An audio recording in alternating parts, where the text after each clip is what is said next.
Welcome to Aravindan IAS academy. நம்ம ஐஎன்எம்மில் இப்போ part 12 பார்க்க போகிறோம். ஆல்ரெடி பார்ட் 11 வரைக்கும் வீடியோ போட்டிருக்கோம். அது பார்க்காதவங்க பார்த்துட்டு வந்துடுங்க. நம்ம சேனல் சப்ஸ்கிரைப் பண்ணாமல் நிறைய பேர் பார்க்குறீங்க. ஸோ சப்ஸ்கிரைப் பண்ணிட்டு பாருங்கள், ஓகேவா. இதில் வந்து பத்திரிகைகளின் பங்கு, தேசியவாதத்துக்கு பத்திரிகை நிறைய பங்கு செஞ்சுருப்பாங்க. ஸோ அதை பற்றி பார்க்கலாம், ஓகேவா.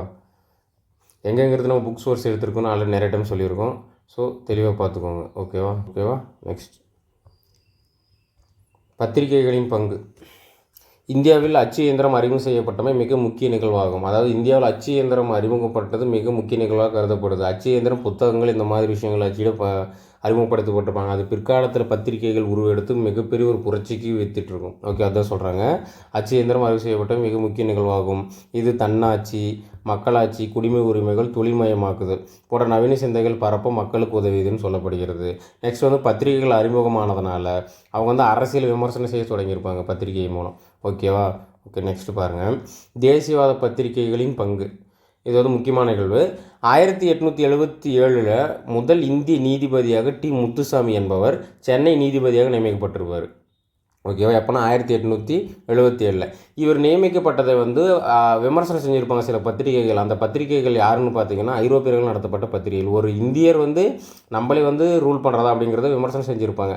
அப்போ என்ன பண்ணியிருப்பாங்கன்னு இங்கே இருக்க இந்தியர்கள், எங்களுக்கான செய்தி பத்திரிகை எங்களுக்கு ஒன்று தேவை அப்படிங்கிற ஒரு உணர்வை அவங்க ஏற்படுத்தியிருக்கும், ஓகே. அதனால தான் 1878 தி ஹிந்து அப்படிங்கிற ஒரு வார இதழ் தொடங்கப்பட்டிருக்கும். அது 1889 நாளிதழாக மாறிடுன்னு சொல்கிறாங்க.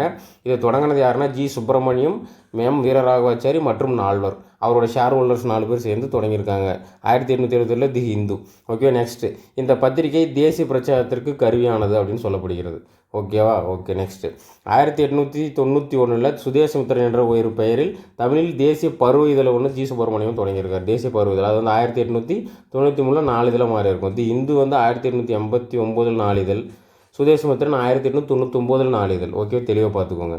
நெக்ஸ்ட்டு ஒரு ஸ்டேட்மெண்ட் பார்த்துக்கோங்க, தேசியத்தின் குறிக்கோளானது இந்திய சிந்தனையை, இந்திய குணநலன்களை, இந்திய உணர்வுகளை, இந்திய ஆற்றலை, இந்தியாவின் உன்னதத்தை மீட்டெடுப்பதாகும். மேலும் உலகை தடுமாறச் செய்யும் பிரச்சனையை இந்திய மனப்பாங்குடன் இந்திய நிலைப்பாட்டில் தீர்த்து வைப்பதாகும் அப்படின்னு சொல்லப்பட்டிருக்கு, ஓகேவா. தேசியங்கிறத என்ன டெஃபினேஷன் சொல்லியிருக்காங்க, ஓகேவா. நெக்ஸ்ட்டு, என்னென்ன பத்திரிகைகள் இங்கே தொடங்கப்பட்டதுங்கிறது முக்கியமானது, ரொம்ப முக்கியம் பார்த்துக்கோங்க. பத்திரிகைகள் என்னென்னா எந்தெந்த வருஷங்கிறது ரொம்ப இம்பார்ட்டன்ட். ஆல்ரெடி நிறைய ப்ரீவியஸ் இயர்ல கேட்டிருக்காங்க.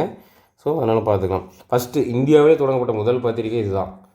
எதுனா வங்காள வர்தமானி அப்படிங்கிற ஒரு பத்திரிகை, ஓகே. இது யார் தொடங்கியிருக்காங்கன்னா ஜேம்ஸ் அகஸ்டஸ் உக்கி அப்படிங்கிறவர் 1780, ஓகே. தெளிவாக பார்த்துக்கணும். நெக்ஸ்ட் சம்பத் கௌமுகி 1821 ராஜாராம் மோகன் Rai தொடங்கியிருக்கிறாரு.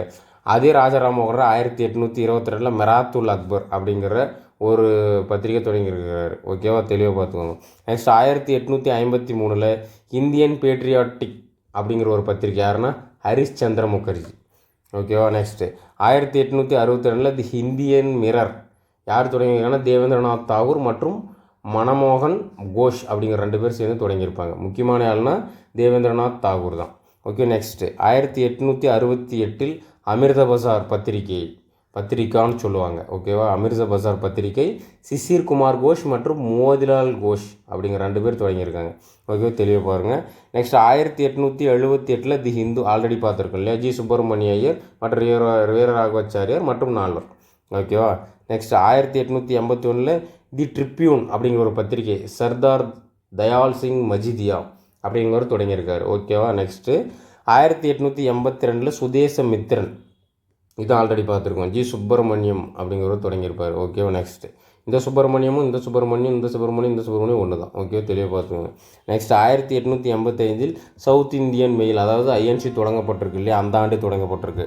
South Indian mail Charles லாசன் மற்றும் ஹென்ரி கார்னிக்ஸ் அப்படிங்கிற 2 பேர் தொடங்கியிருக்காங்க, ஓகேவா. நெக்ஸ்ட்டு 1892 மெட்ராஸ் ஸ்டாண்டர்ட் அப்படிங்கிற ஒரு பத்திரிகையை பரமேஸ்வரன் பிள்ளை, இவர் ஜிபி பிள்ளைன்னு கொடுக்கலாம் ஆப்ஷனில், ஓகே. கன்ஃபியூஸாக கூட, ரெண்டுமே ஒன்று தான்.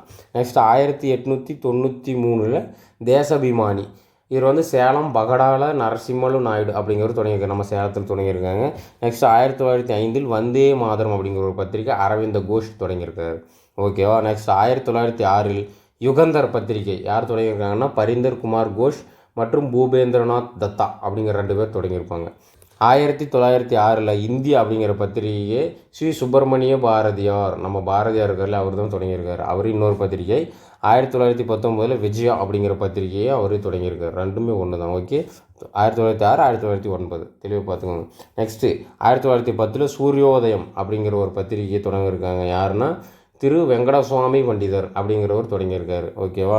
நெக்ஸ்ட் 1910 தி பாம்பே கிரானிக்கல் அப்படிங்கிற பெரோஷா மேத்தா அப்படிங்கிறது தொடங்கியிருக்காரு.